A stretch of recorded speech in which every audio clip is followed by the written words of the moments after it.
Il y a 1400 ans, un homme né à la Mecque, en Arabie Saoudite actuelle, a changé le cours de l'histoire. S'il fallait classer les personnages les plus influents de l'histoire, Mahomet serait dans les 3 premiers.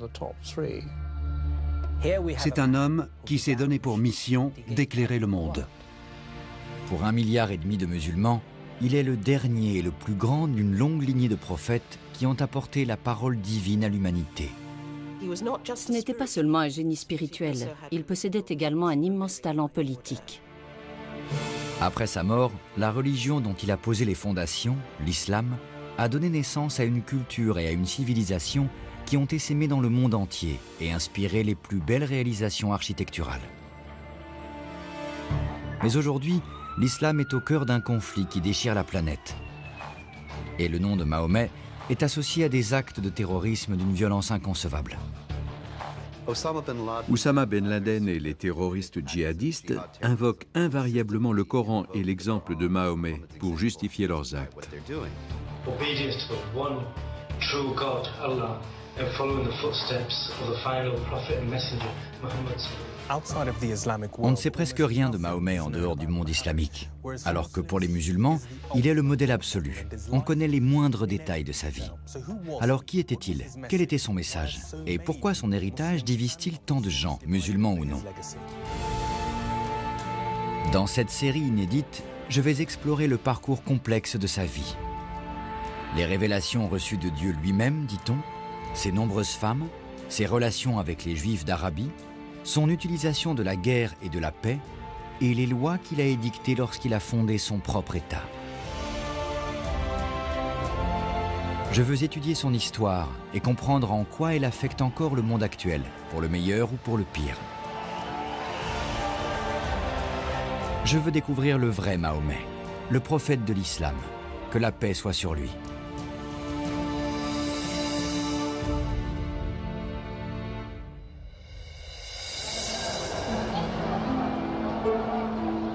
Mahomet est né à la Mecque en l'an 570, au sein de la tribu régnante, les Kouraïchites. Selon la tradition musulmane, il a 40 ans lorsqu'il reçoit une fulgurante révélation divine, la première d'une longue série qui va changer non seulement sa vie, mais l'histoire de l'humanité. C'est le tournant décisif de sa vie. Et aujourd'hui, pour le 1,5 milliard de fidèles du monde entier, l'acceptation totale de ces révélations constitue le principe fondateur de la foi musulmane.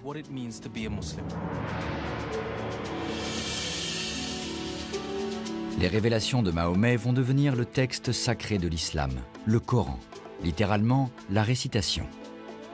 Pour les musulmans orthodoxes, c'est Dieu lui-même qui en est l'auteur. Mahomet n'est que celui à qui il a été révélé.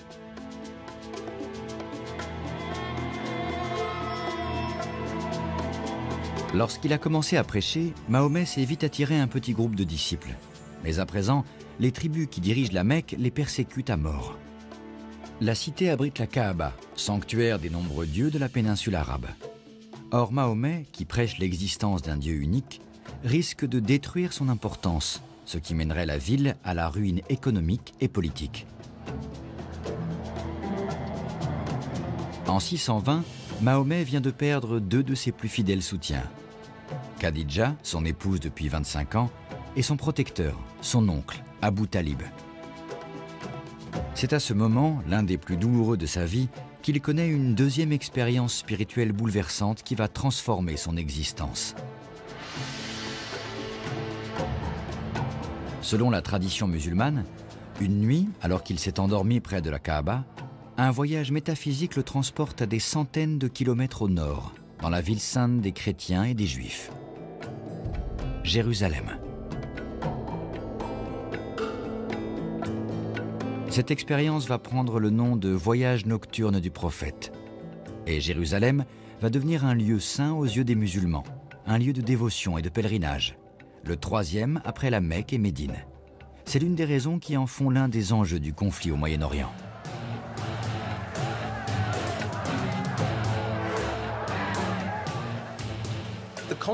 Le conflit israélo-palestinien oppose 2 peuples qui se disputent le même territoire.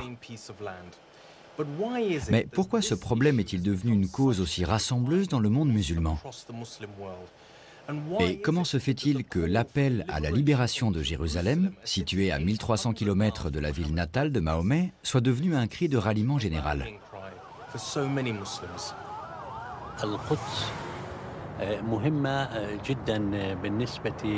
Jérusalem est très importante pour les musulmans parce qu'elle représente une partie de notre credo et de notre foi.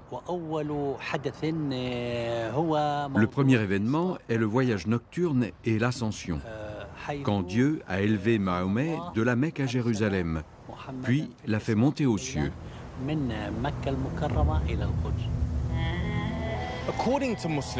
La tradition rapporte que l'ange Gabriel réveille Mahomet durant la nuit, puis le hisse sur un cheval ailé nommé Al-Bourak.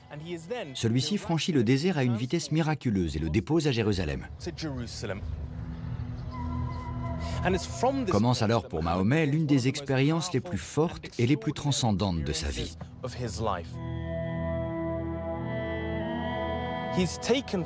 Son voyage le conduit auprès de tous les anciens prophètes, d'Abraham à Moïse, et même Jésus. Et il prie avec eux. On lui offre ensuite à boire, de l'eau, du vin ou du lait. Il choisit le lait afin de marquer le droit chemin qu'il s'efforce de suivre.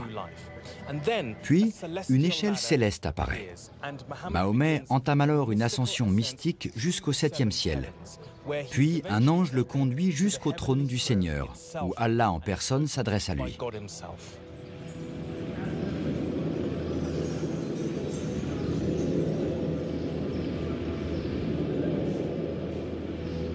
Les esprits modernes et rationnels ont du mal à croire ce récit merveilleux.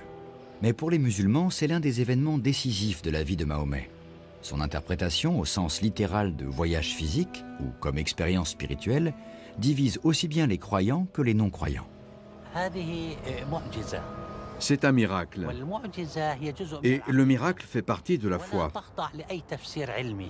Il n'a pas d'explication scientifique. Il va à l'encontre de ce qui est normal. Nous y croyons parce que c'est ce qui est dit dans le Coran et dans les honorables citations du prophète. Je pense sincèrement que c'était un voyage spirituel. Il signifie qu'en fait, en allant à Jérusalem, il s'est senti très proche du Dieu unique, le Créateur.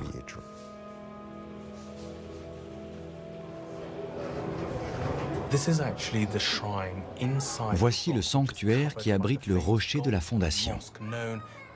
Il est dominé par la célèbre coupole dorée qu'on appelle le dôme du rocher.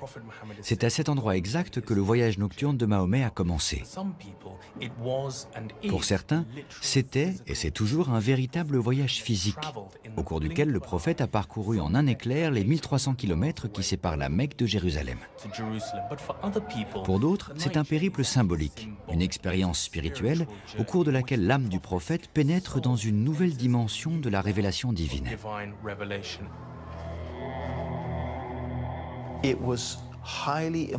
C'est d'une grande importance symbolique parce que durant ce voyage nocturne, c'est Mahomet qui guide la prière des autres prophètes, Moïse, Abraham, Noé, Jésus, Jacob. Et Dieu parle à Mahomet.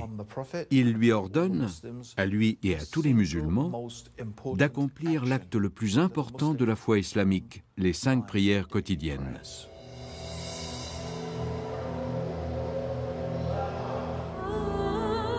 Le voyage nocturne et l'ascension dans les cieux, où il rencontre tous les anciens prophètes, jusqu'à Abraham, bien connu des Juifs et des chrétiens, marquent un tournant crucial dans la vie de Mahomet. Les musulmans considèrent cet événement comme la confirmation, l'acceptation par les autres prophètes et par Dieu lui-même que Mahomet est le dernier d'une longue lignée d'hommes qui ont apporté la parole divine à l'humanité et que l'islam et ses fidèles appartiennent eux aussi à la tradition abrahamique. C'est également le signe que Mahomet est prêt à quitter sa tribu pour répandre son message dans le monde. Le voyage du prophète l'éloigne du tribalisme. Il ne se termine pas dans le repli sur la tribu, mais dans l'ouverture sur l'humanité, l'abandon de l'esprit tribal et la recherche de l'autre. C'est là la signification théologique de ce qui s'est passé. Cet événement a fait de Jérusalem le troisième sanctuaire le plus sacré de l'islam, après la Mecque et Médine. Jérusalem, toujours sous contrôle israélien, continue à représenter un puissant symbole pour les musulmans du monde entier.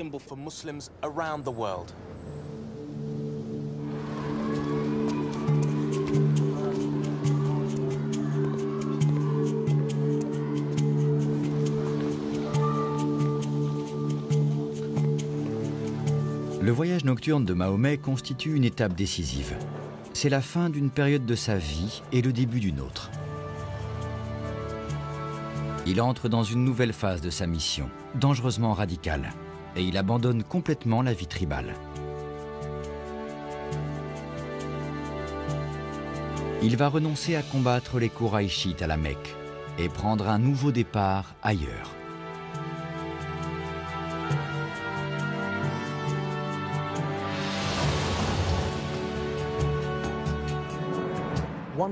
Un jour, dans cet endroit qui était alors une petite oasis, Mahomet rencontre un petit groupe d'hommes venus de Yathrib, à une quinzaine de jours de chameau au nord.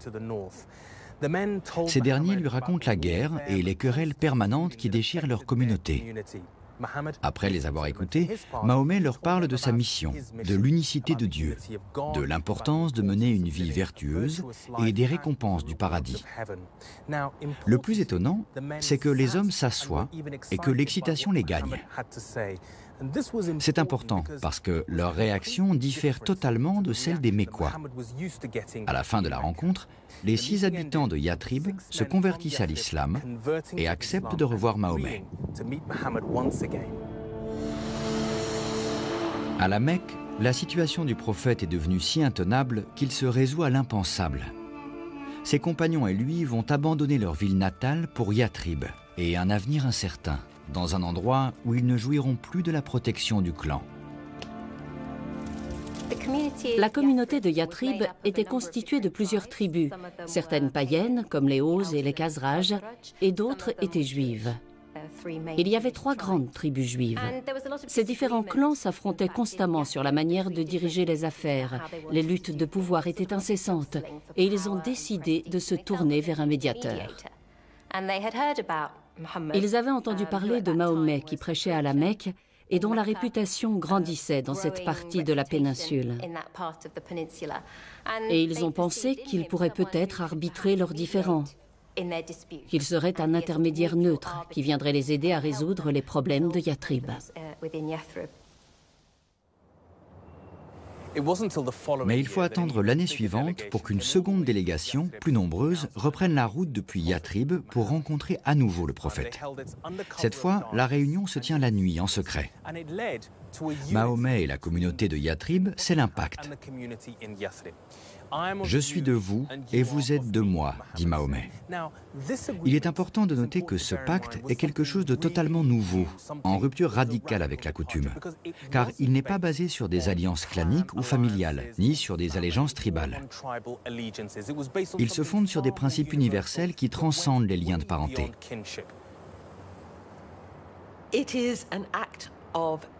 C'était un geste d'une audace et d'un courage extraordinaire, un trait de génie en un sens.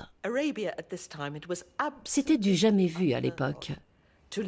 Jamais un Arabe n'avait quitté définitivement sa tribu, ses frères de sang, pour aller s'établir avec une autre. C'était un blasphème. La sacralité de la tribu était la valeur absolue en Arabie. Qu'il la quitte pour aller créer un nouveau genre de communauté, une Ummah basée sur l'idéologie plutôt que sur les relations, c'était inouï.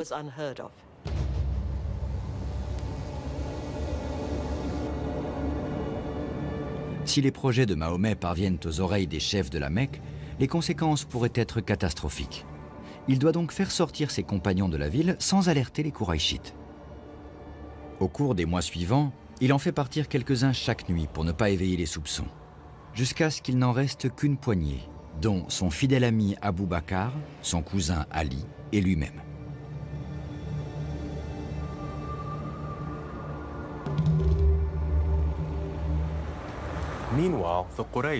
De leur côté, les Koraïchites complotent d'assassiner le prophète. Leur plan consiste à le faire poignarder en même temps par un membre de chaque clan mécois. Ainsi, la tribu de la victime ne pourra pas se venger, trop de gens étant impliqués. Une nuit, sa maison est encerclée. Le croyant endormi dans son lit, les assassins dégainent leurs dagues et se ruent dans sa chambre. À sa place, il trouve son jeune cousin Ali. Mahomet s'est enfui.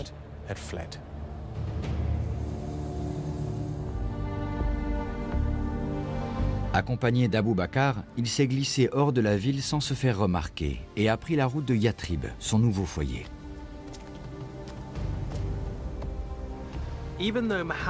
Les Mécois tiennent pourtant à rattraper le fauteur de troubles.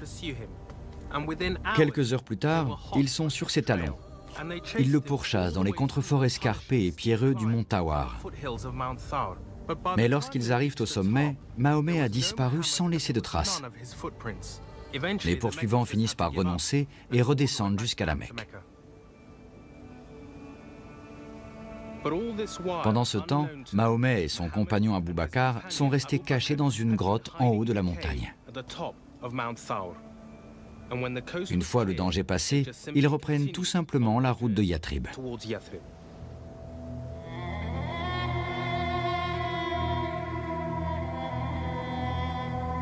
Nous sommes à présent en 622 et Mahomet a 52 ans. Orphelin, il a grandi à la Mecque. Il a vu le vaste monde en accompagnant les caravanes marchandes de son oncle. Il a été marié et père de famille. Il a reçu plusieurs révélations divines. Mais sa tribu l'a rejeté. Durant plus de 10 ans, avec son petit groupe d'environ 200 disciples, il a subi les pires humiliations et la persécution. Pour finir, il a été contraint de fuir les assassins et de se réfugier dans une ville totalement étrangère. Cet événement est connu sous le nom d'Hégire, littéralement la rupture avec le passé. Il n'y a pas de retour en arrière pour Mahomet et sa nouvelle religion.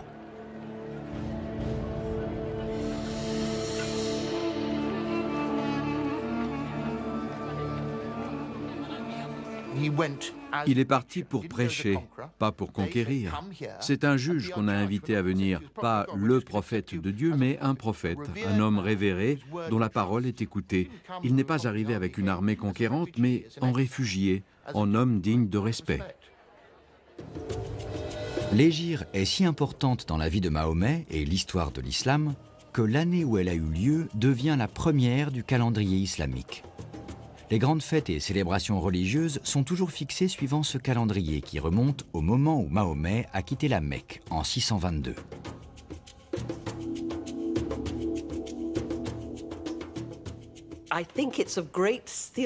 Le fait qu'il marque le début de l'ère musulmane est d'une grande importance théologique.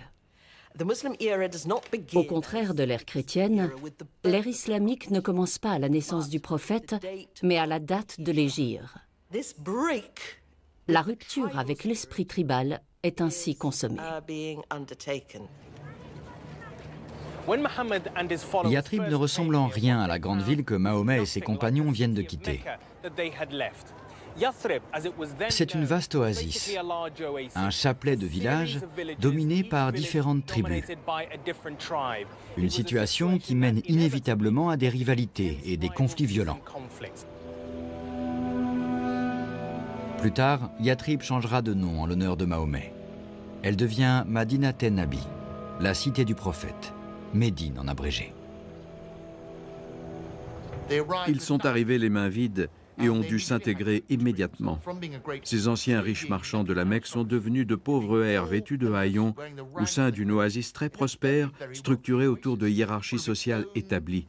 Ils ont cultivé du maïs, tressé des nattes et se sont assimilés.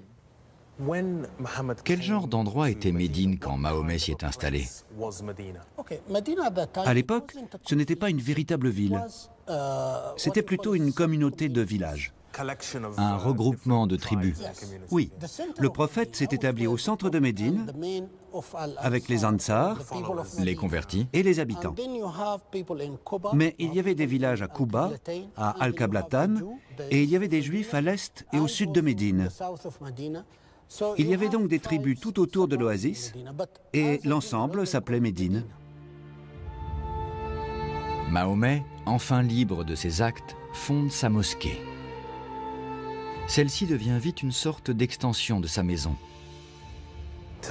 Racontez-moi comment Mahomet a bâti sa première mosquée ici.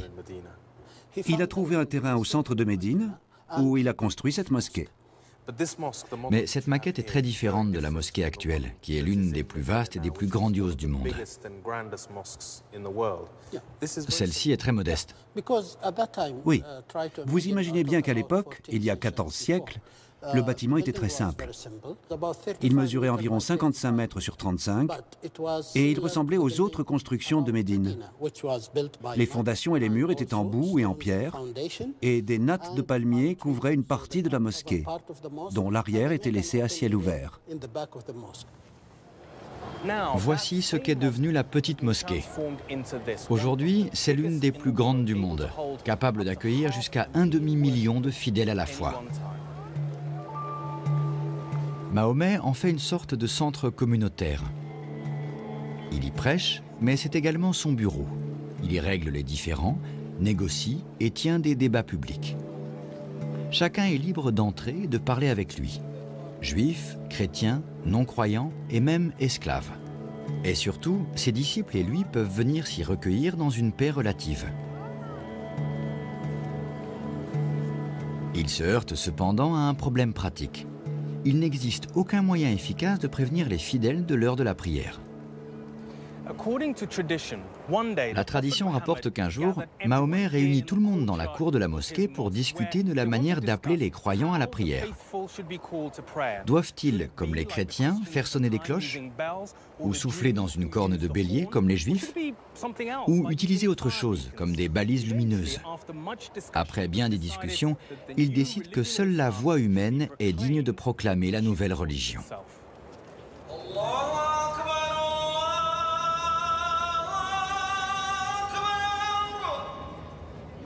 Le choix du tout premier muezzin de l'histoire représente un puissant symbole. Mahomet nomme Bilal, un esclave africain affranchi qui a subi de terribles persécutions à la Mecque. À l'époque, toute l'Arabie pratique l'esclavage. Si Mahomet et ses compagnons ne l'abolissent pas, ils affranchissent certains serviteurs comme Bilal.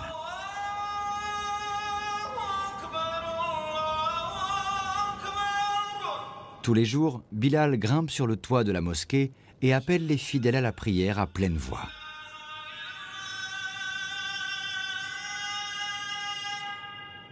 Depuis, cet appel fait partie intégrante de la vie des musulmans.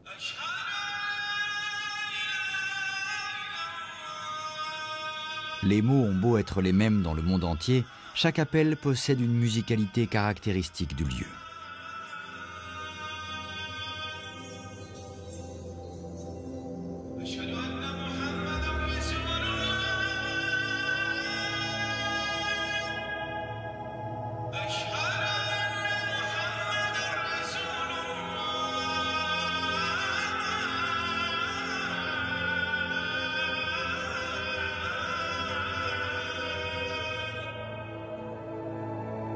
La mosquée et son minaret, apparus plus tard, deviendront des symboles indissociables de l'islam. Une mosquée n'est pas un simple lieu de culte, c'est le cœur de la communauté. Un endroit où la mission réformatrice de l'islam doit être mise en pratique par l'entremise de services aux nécessiteux, à la communauté, des moyens destinés à aider les gens à réaliser les objectifs de l'islam. C'est un centre éducatif et c'est là sa raison d'être, au contraire de bien des mosquées actuelles. D'autre part, Les mosquées doivent être des endroits accueillants et ouverts à tous, car la mission régénératrice et sociale de l'islam n'appartient pas qu'aux musulmans, mais à tout le monde. Désormais, Mahomet n'est plus uniquement le prophète d'une nouvelle religion, mais le chef politique des tribus de Médine. Et c'est ici, dans la cour de sa mosquée, où il passe le plus clair de son temps, que ces deux rôles fusionnent. Conscient de son influence croissante, Mahomet désire formaliser par un document non seulement ses fonctions à Médine, mais également ses relations avec les diverses tribus. Ce texte, connu sous le nom de Charte de Médine, est considéré comme l'une des plus anciennes constitutions écrites du monde. En Arabie, c'est la première fois que l'on tente de former un État non plus basé sur les liens tribaux, mais sur l'intérêt mutuel. Pour réussir, Mahomet doit gagner la confiance des tribus païennes et juives et les amener à s'entendre entre elles et avec la communauté des exilés musulmans. Le prince Hassan ibn Talal de Jordanie est un spécialiste de la Charte de Médine. Cette constitution était nécessaire pour établir à Médine un nouvel État pluraliste, composé de musulmans, de juifs et de chrétiens. Elle régissait les relations entre ces différentes communautés sur le principe de la tolérance, du respect de la vie, de la propriété privée et des lieux de culte, et notamment du respect des liens unissant les descendants d'Abraham. Elle définissait les droits et les devoirs de chacun. C'était la Magna Carta des musulmans, si vous voulez. De fait, Médine n'était pas un État religieux, au contraire, c'était un État de droit. Le gouvernement et le peuple étaient soumis à la loi qui reconnaissait leurs droits respectifs et incitait musulmans et non-musulmans à vivre en bonne entente. Il n'existe aucune copie complète du document original. Les plus anciens textes musulmans, datant d'une centaine d'années après la mort de Mahomet, en donnent de nombreuses versions. Mais certains historiens doutent de son existence. Y a-t-il eu un pacte de Médine? Les sources qui nous en parlent sont pour le moins tendancieuses. Elles ont leurs priorités. Certains historiens sont d'avis qu'il n'y a jamais eu de constitution ni de pacte, que le document a été fabriqué plus tard. Dans ces conditions, le travail de l'historien est extrêmement difficile. Pour les chroniqueurs musulmans, le pacte et la constitution ont réellement existé. Soit dit en passant, le texte ne contient rien d'étonnant quand on connaît la sociologie politique de cette époque. Il est absolument sans surprise.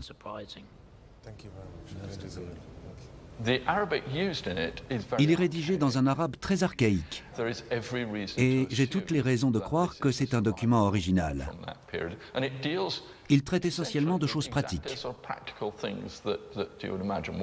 du rôle de Mahomet vis-à-vis des tribus de Médine, de la protection des biens et des habitants, etc. C'est un plan de travail quotidien, pas un projet d'empire. La Charte de Médine est le plus ancien modèle de gouvernance connu de l'islam. Elle établit clairement les droits et les devoirs des citoyens, ainsi que les responsabilités de ceux qui les gouvernent. Elle bannit les pratiques coutumières de vengeance et de justice privée et instaure le règne de la loi. Toutes les tribus de Médine ont signé cette constitution ensemble. Y compris les juifs et les païens? Tout le monde, ils ont tous signé pour fonder ce qu'ils ont appelé l'Oumma. La communauté? Oui, où tous sont responsables de la protection de Médine et égaux devant la loi. C'est un État à part entière, avec un code civil et pénal. Par exemple, si deux juifs se disputent, ils viennent voir le prophète, qui les jugera non pas selon la loi islamique, mais selon la loi juive.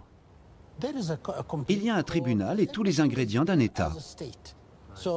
Il a donc créé en Arabie ce qu'on appelle un État civilisé.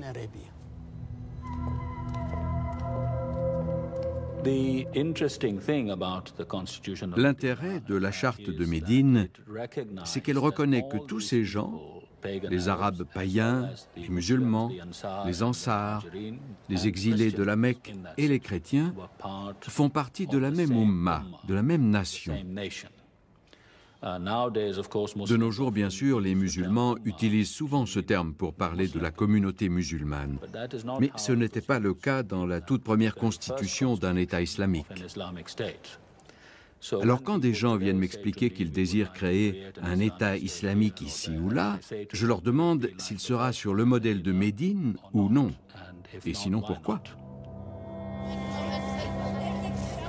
La charte de Médine va rester en vigueur durant toute la vie de Mahomet. Mais après sa mort, elle est d'abord modifiée, puis totalement abandonnée par les chefs musulmans.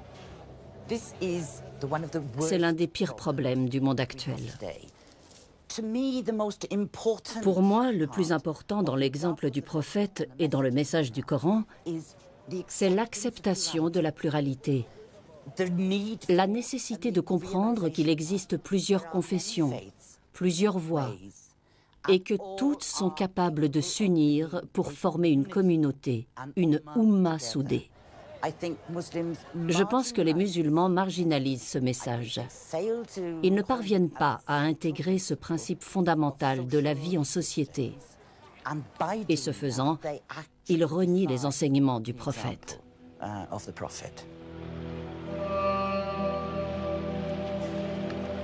Mahomet et ses disciples sont arrivés à Médine dans le plus grand dénuement.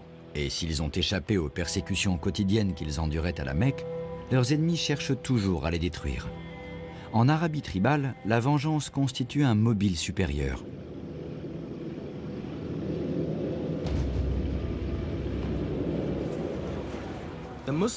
L'existence de la communauté musulmane de Médine est menacée.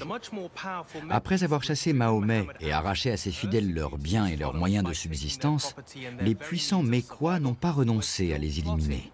Mahomet doit trouver le moyen de vaincre leur hostilité et vite.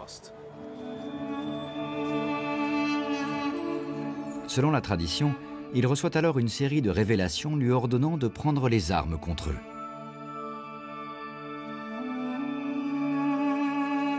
L'interprétation exacte de ces versets est aujourd'hui encore sujette à controverse. Certains y voient l'acceptation d'une guerre juste, la nécessité ponctuelle du combat en légitime défense, tandis que d'autres y trouvent la justification du meurtre de tous ceux qui n'acceptent pas le message de Mahomet. Les versets 191 et 218, révélés dans le Coran à la sourate 2, disent que la persécution est pire que le massacre. Autrement dit, si les Kouraïchites vous persécutent, vous êtes en droit de les tuer. Cela induit une certaine souplesse de la morale islamique qui ne connaît d'autre absolu que le bien de l'islam. Tout autre principe moral peut être écarté. C'est là le fondement de la guerre. Et si on y ajoute l'une des maximes de Mahomet, « la guerre est affaire de ruse », fréquemment répétée dans les hadiths, on obtient malheureusement le terreau d'une culture souvent martiale et belliqueuse envers ses voisins et les autres. Le Coran donne cette permission uniquement si vous êtes opprimé ou attaqué. Vous avez alors le droit de résister.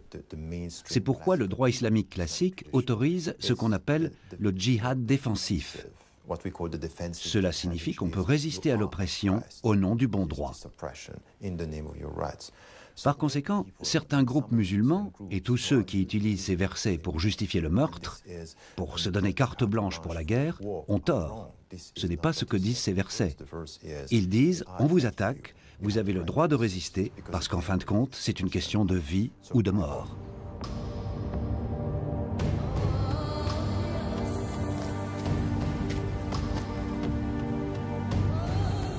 La bataille pour la survie s'engage.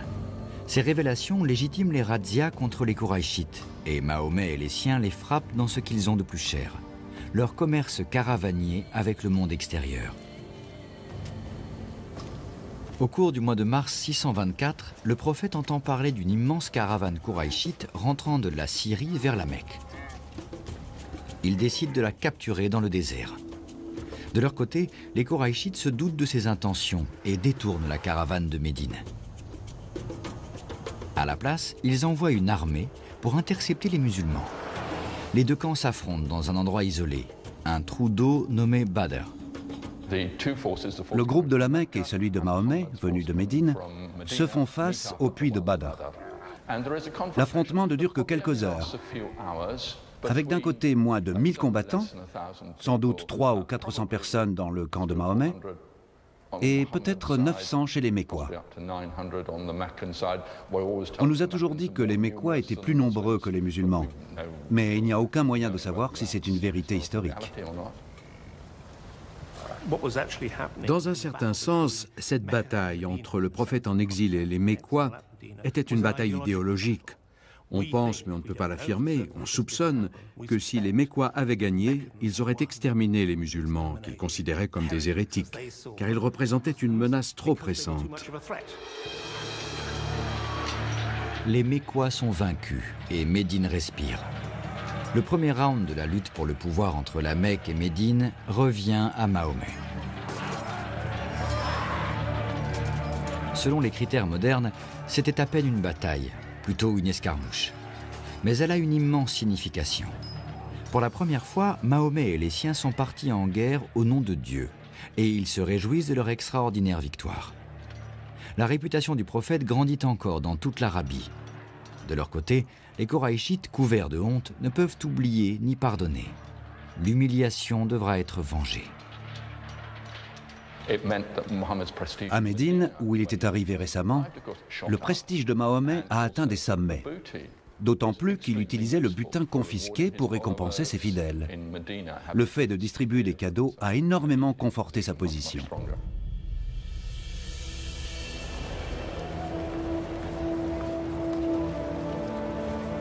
La victoire de Badr revêt une profonde signification religieuse pour le prophète et ses compagnons. Elle prouve le bien fondé de la foi qui les soutient depuis près de 14 ans maintenant. Dieu approuve leur nouveau mouvement. Depuis, les musulmans considèrent cette première victoire comme une délivrance divine, comparable à l'exode d'Israël hors d'Égypte par la mer Rouge. Peu après, alors qu'il est en train de prier, Mahomet reçoit une nouvelle révélation qui va donner aux musulmans une identité plus marquée.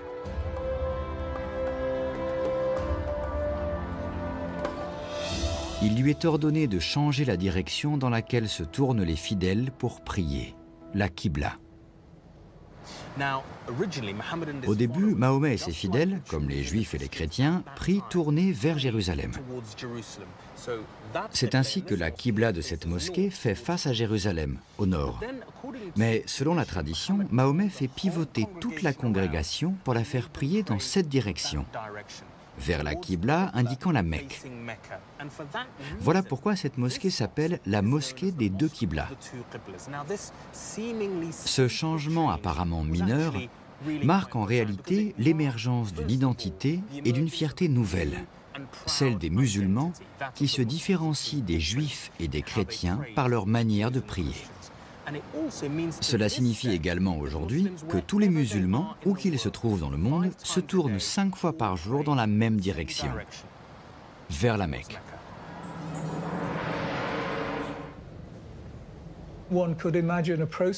Il s'agit là d'un processus par lequel l'islam construit ses propres institutions. Par la même occasion, la Mecque devient naturellement le cœur spirituel de la nouvelle religion. On peut donc imaginer qu'elle a été choisie consciemment pour distinguer la nouvelle foi des anciennes. Mais à Médine, tout le monde n'approuve pas cette volonté de créer une identité distincte, notamment les plus importantes tribus juives. Je me doute bien que l'idée de prier autrement que tourner vers Jérusalem a dû éveiller d'énormes suspicions parmi les tribus juives de la péninsule.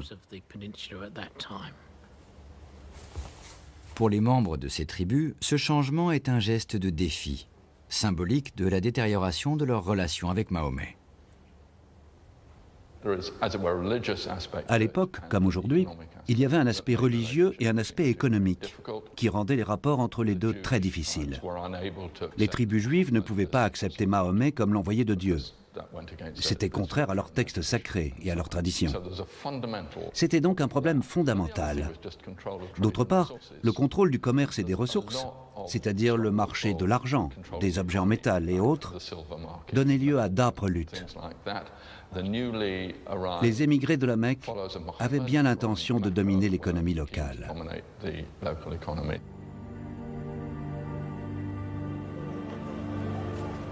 La montée en puissance de Mahomet ne fait qu'envenimer ses rapports avec les tribus juives. Au lieu de le soutenir dans son conflit contre les Mécois, celles-ci privilégient leurs liens commerciaux avec eux. C'est alors, selon la tradition musulmane, que les tribus juives commencent à tenir des réunions secrètes avec les ennemis du prophète. Son influence commence également à déplaire à certaines tribus païennes converties à l'islam, qui se retournent contre lui.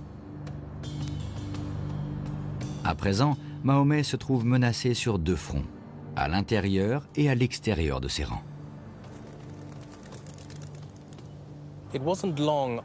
Les premiers problèmes graves surviennent peu après la bataille de Badr. Mahomet a appris que des clans juifs rencontrent clandestinement ses ennemis koraïchites.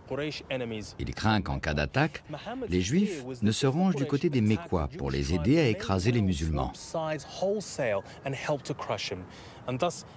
Contraint d'agir, il fait cerner le village de la tribu incriminée au sud de Médine. Les assiégés se rendent au bout de 2 semaines et sont bannis en masse.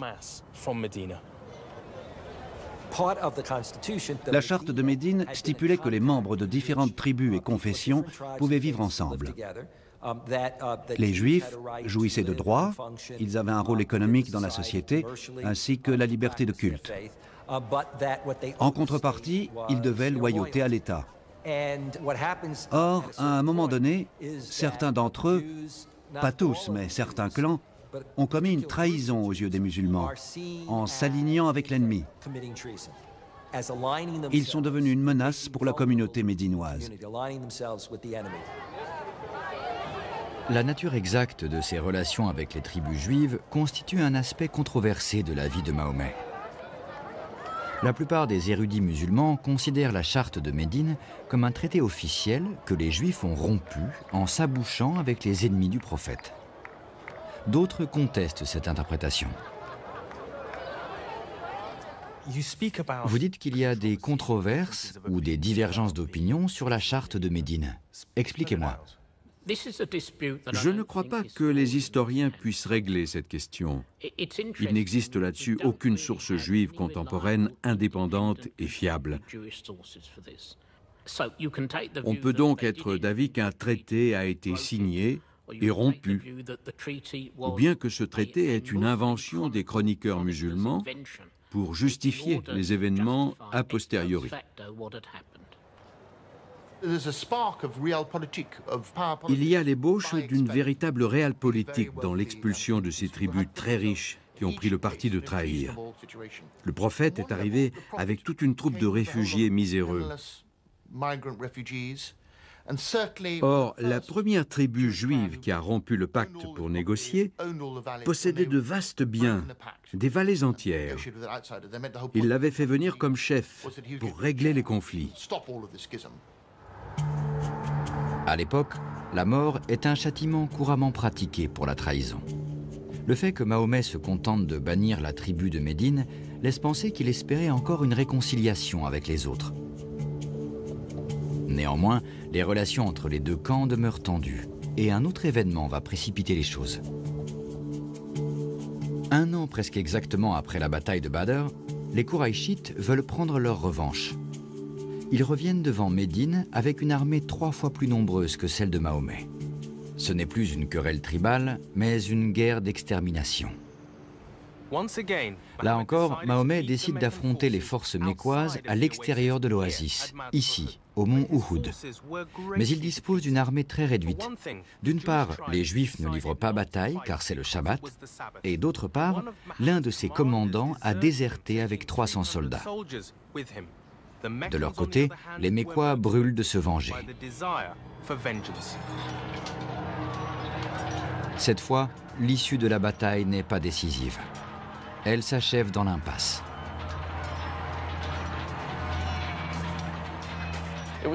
Les combats ont été acharnés et se sont terminés par un match nul. Mais l'important, c'est que la communauté de Médine a survécu. La différence majeure, c'est que cette fois, les Mécois ont reçu de l'aide de l'intérieur. Selon la tradition musulmane, certaines tribus juives coopèrent désormais activement avec l'ennemi.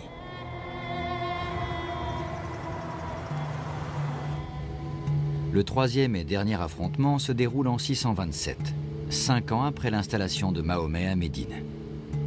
Les Kouraïchites lèvent une immense armée de 10 000 guerriers, face à laquelle le prophète ne peut aligner que 3 000 hommes. Puisqu'il n'est pas question d'affronter les Mécois en bataille rangée, il fait fortifier Médine en prévision d'un siège.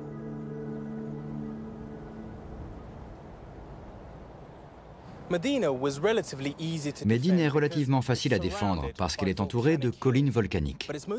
Le point le plus vulnérable se trouve au nord et Mahomet adopte une tactique très simple. Il creuse un large fossé qui va stopper net l'avance des Kouraïchites. C'est dans ce quartier de la Médine actuelle qu'a eu lieu la bataille du fossé. L'armée mécoise se tenait de ce côté et les forces musulmanes ici, séparées par le fossé. On raconte que les Mécois étaient si nombreux qu'ils couvraient jusqu'à l'horizon. Commence alors la plus étrange confrontation. Les Mécois sont réduits à l'impuissance. Ils n'ont pas d'équipement de siège pour franchir le fossé creusé par Mahomet et son armée. Pour sa part, le prophète ne demande pas mieux que d'attendre qu'ils se lassent et se résignent à s'en aller. Ce fossé a empêché les chevaux ennemis de pénétrer dans la ville. Les musulmans ont toujours considéré cela comme la preuve de l'astuce de Mahomet, capable d'organiser et de commander cette défense inédite. Les Mécois ont été pris par surprise. Leur stratégie et leur tactique se sont révélées inefficaces.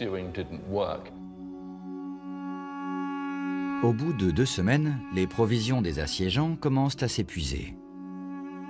Ils demandent alors à leur nouvelle alliée secrète, la tribu juive des Banu Quraïza, d'attaquer les musulmans de l'intérieur de la ville.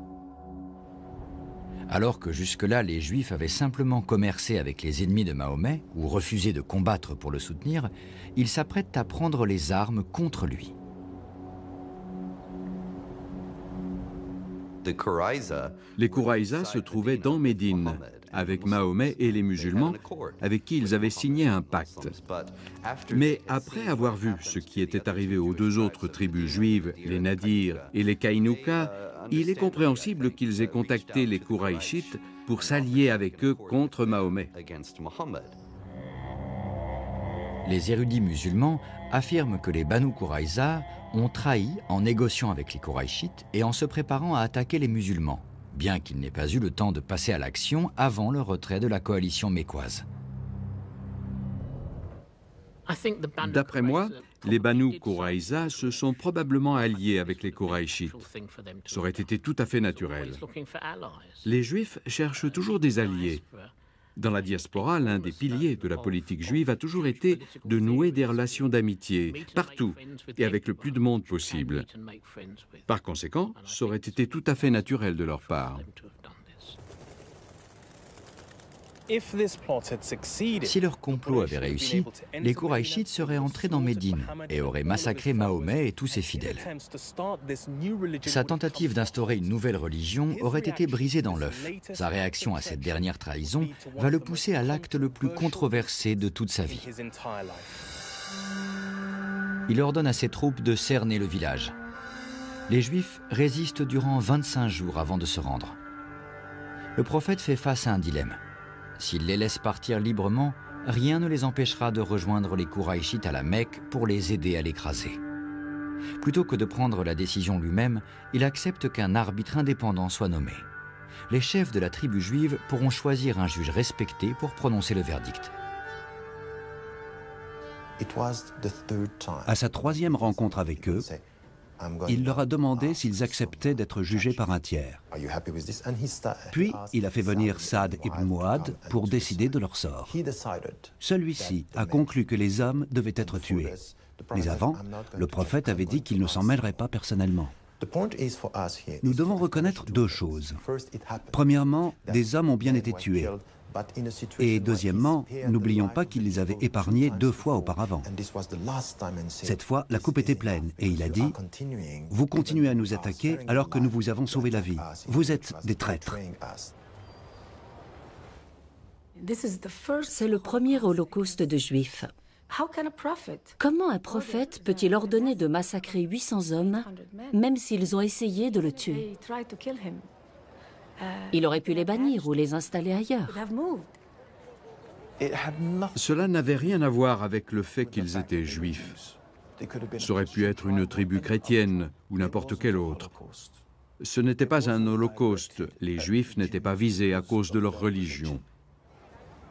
Si ça avait été le cas, cela aurait créé un précédent dans l'histoire de l'islam. Et jamais la culture juive n'aurait vécu son âge d'or sous le règne musulman en Espagne. Si c'était vrai, la situation des Juifs sous domination islamique aurait été bien différente.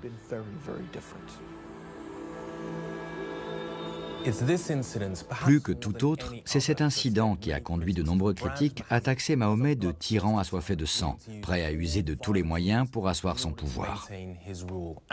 On y voit également l'origine de l'hostilité actuelle du monde islamique envers les Juifs. Si l'on en juge par nos critères, c'était un acte d'une brutalité épouvantable. Mais il faut se remettre dans le contexte de l'époque. Le fait que très peu de gens aient été choqués par cette tuerie met en lumière la violence de la société du temps de Mahomet.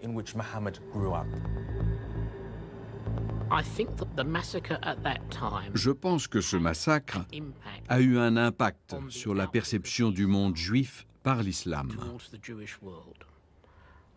Au cours des siècles, les musulmans ont cru, en un sens, en une certaine vision des Juifs.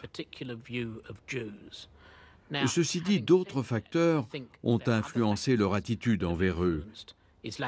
Mais pour moi, cet épisode en fait partie. Il s'est enraciné dans la mémoire collective musulmane. Et dans une certaine mesure, ces répercussions se font encore sentir aujourd'hui. Dans certaines parties du monde islamique et des communautés de l'Occident, un nouvel antisémitisme est né qui prétend tirer sa légitimité du Coran. Ces violentes diatribes sont insupportables pour la plupart des musulmans et des non-musulmans.